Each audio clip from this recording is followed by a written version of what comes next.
अभिषेक झा को लाइए स्क्रीन पर। अभिषेक, ये अभी तो एक बम फोड़ा है, हाइड्रोजन बम आने वाला है, तो गाली को बड़ा मुद्दा बनाया जा रहा है। रो रहे हैं बीजेपी के प्रदेश अध्यक्ष की, अरे प्रधानमंत्री की मां को कैसे गाली दे दी, कैसी भद्दी भाषा। गाली तो सब दे रहे हैं ना, ये मुद्दों से ध्यान भटकाने के लिए गाली का विमर्श शुरू हो गया है क्या?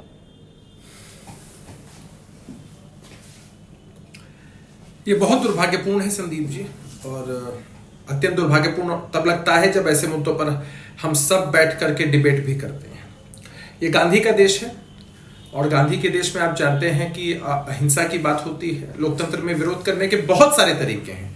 प्रधानमंत्री को कोई भी क्रिटिसाइज कर सकता है, आम जनमानस के लोग हों, विपक्ष के साथी हों, या आप मीडिया के साथी भी बहुत बेहतर तरीके से उनसे सवाल पूछ सकते हैं। लेकिन जिस तरह की पद्धति अख्तियार की जा रही है, मैं इसमें किसी पार्टी विशेष को कैटेगराइज करके नहीं कहना चाहता हूं।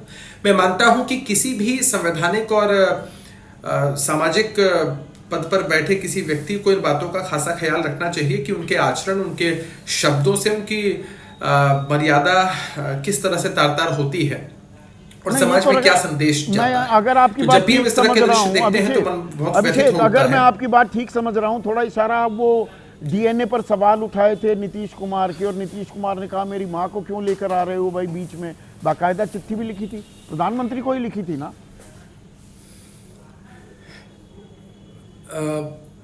इतिहास के पन्नों में जो दर्ज है, हम चाह करके भी उसको बदल सकते हैं क्या संदीप जी? नहीं है ना, ये दर्ज है ना। गलत बिहार की आत्मा और अस्मिता पर किसी प्रकार का चोट नहीं है भाई। मैं वही बात तो आपसे कह रहा हूं कि बिहार की आत्मा और अस्मिता पर अगर किसी भी माध्यम से, किन्हीं के भी द्वारा, किसी भी कालखंड में किसी प्रकार की कोई चोट की गई हो, तो हमने प्रतिकार किया है, अपनी बातों को कहा है। जो बातें हैं वो इतिहास के पन्नों में दर्ज हैं, जो बयान है वो भी दर्ज हैं। तो ऐसा नहीं है कि हम किनारा कर रहे हैं। हमने शुरू से कहा है कि हमें इस तरह की चीज़ें नहीं पसंद हैं। हम नीतीश कुमार जी की पार्टी से आते हैं। हम जेपी, लोहिया, कर्पूरी, गांधी जी और बाबा साहब की विचारधारा पर चलने वाले लोग हैं, जो मानते हैं कि नीतियों का विरोध करते हुए किसी हद तक जाना हो जाइए। तो मुझे एक चीज समझाइए, जो ये आंकड़े हैं, कभी भी ऐसे शब्दों का इस्तेमाल नहीं करिए। नहीं करना चाहिए, वो बात सही है। लेकिन कुल नफरती भाषण 2024 में 1165 थे, जिनमें से 1147 मुसलमानों के खिलाफ। 98.5% मुसलमानों के खिलाफ नफरती भाषण, और ये चुनावी साल था। ये संयोग है या ये दरअसल प्रयोग है? ये राजनीतिक प्रयोग होता है, लोगों को भड़काया जाता है, गाली के जरिए ध्रुवीकरण किया जाता है।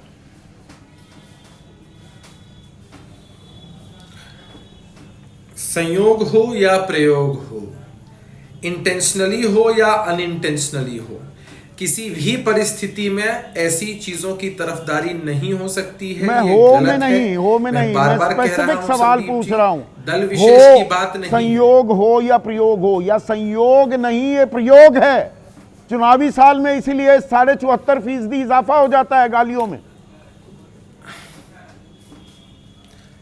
प्रयोग, अगर ये प्रयोग भी है तो इस तरह के घटिया प्रयोग करने वाले जो भी लोग किसी भी पार्टी के हों, किसी संगठन के हो, इंडिविजुअली करते हो, उन पर कठोरतम कार्रवाई हो, हम इसके पक्षधर रहे हैं।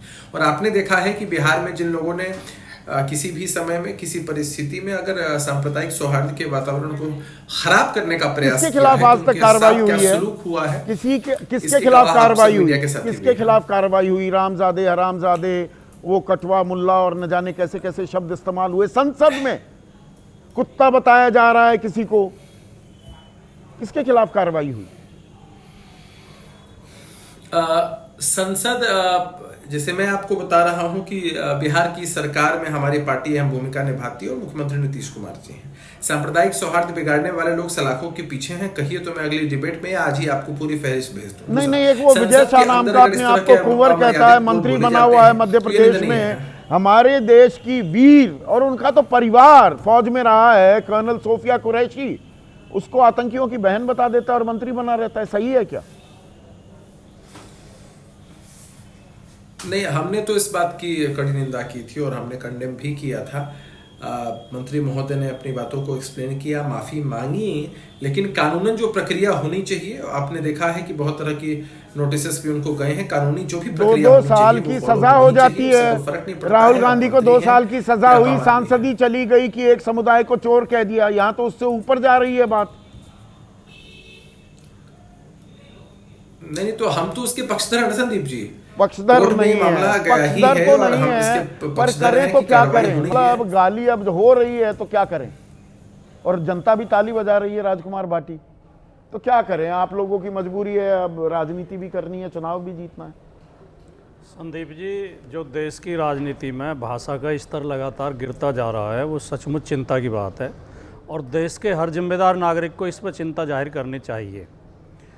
लेकिन ये भी एक सच है कि इस स्तर को गिराने में भारतीय जनता पार्टी की भूमिका सबसे ज़्यादा है।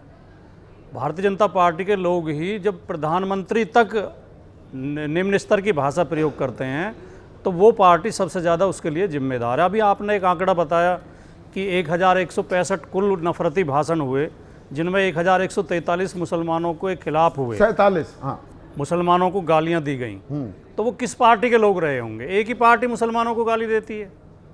दूसरी बात, मेरे पास एक और आंकड़ा है, ह्यूमन राइट वॉच की रिपोर्ट है कि 2024 के लोकसभा चुनाव में प्रधानमंत्री जी ने कुल 173 भाषण दिए टोटल, जिनमें 110 में मुसलमानों के खिलाफ टिप्पणियां प्रधानमंत्री ने की, नरेंद्र मोदी जी ने।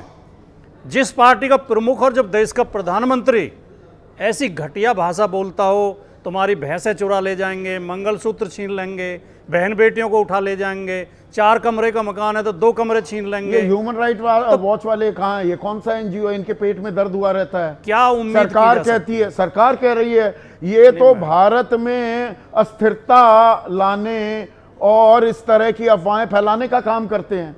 कुछ ये और काम, एंटी इंडिया गैंग है ये। कुछ और काम गलत कर रहे होंगे वो, लेकिन ये जो आंकड़ा, इसे कोई चैलेंज करे? इसे बीजेपी के लोग चैलेंज करें कि प्रधानमंत्री ने 110 भाषणों में मुसलमानों के खिलाफ नहीं बोला था। दूसरी बात, आपने शो के शुरू में कहा कि पीएम की मां को गाली नहीं देनी चाहिए, तो क्या बाकी लोगों की मां को देनी चाहिए? और पीएम की मां को गाली देने का जो वीडियो आ रहा, जो आवाज़ आ रही है एक, उसमें आदमी दिखाई नहीं दे रहा कौन दे रहा है। बहुत दुर्भाग्यजनक है, मैं शर्मिंदा हूँ, ऐसे शब्द नहीं बोले जाने चाहिए थे। उनकी माँ हमारी माँ है, सबकी माँ का सम्मान होना चाहिए। लेकिन जिस दिन एक टीवी शो के ऑन एयर शो में, चलते हुए शो में, बीजेपी के अधिकृत प्रवक्ता कांग्रेस के प्रवक्ता को माँ की गाली दे रहे थे, चलते शो में, सबने सुना, पूरे देश ने सुना। प्रेम शुक्ला ने सुरेंद्र राजपूत की माँ को गाली दी थी। अगर हमारे प्रधानमंत्री ने उस दिन 2 शब्द बोल दिए होते कि माँ माँ होती है, माँ के लिए ऐसे शब्दों का प्रयोग नहीं करना चाहिए, से अभेदान दिया जाता है, तो हमें लगता है कि प्रधानमंत्री संवेदनशील है। बोलेंगे, इनको खुली छूट दी जाती है क्या? ये दोनों तरफ हो रहा है क्या? नहीं, दोनों तरफ नहीं हो रहा है। मैं बता रहा हूँ, सारी चीजों पे आ रहा हूँ, मैंने पॉइंट नोट किए हैं। नहीं, एक पॉइंट स्मृति ईरानी लटके झटके दिखाने आती हैं। मैं ये अजय राय कह रहे हैं, इरफान अंसारी कांग्रेस विधायक हैं कि जामताड़ा की सड़कें हैं वो कंगना रनौत के गालों जैसी बना देंगे। संदीप जी, आपने 4-5 उदाहरण दिए कांग्रेस के। एक नेता ने कहा था मोदी जी के लिए कि ये बहुत नीच आदमी है, वो घटिया बयान था, वो गाली की श्रेणी में आता है।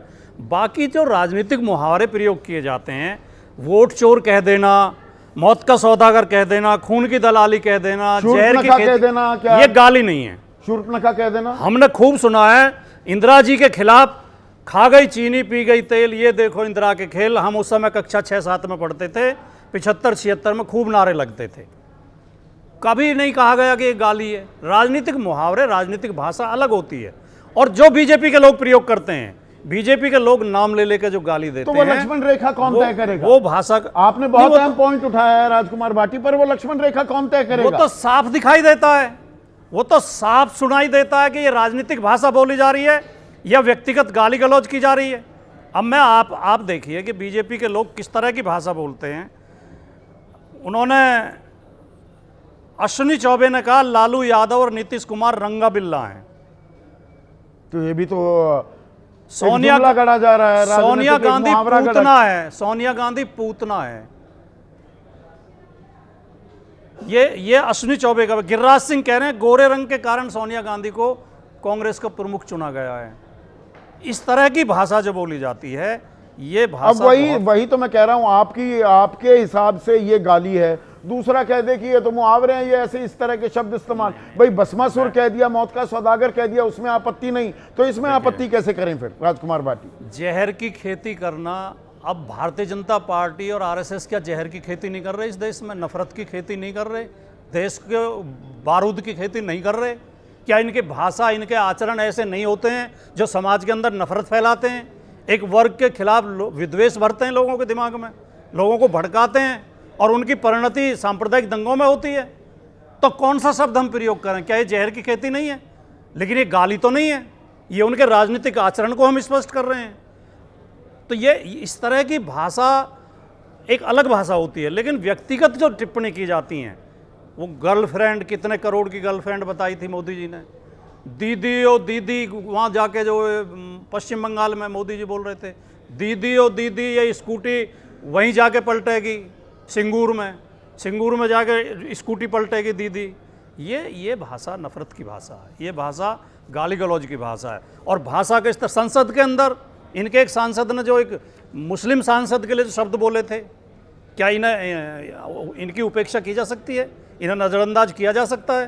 क्या भारतीय जनता पार्टी की ओर से बात कोई वही है ना, खेद मैं आया समझ उनकी गया। तरफ? नहीं, मैं आपकी बात समझ गया।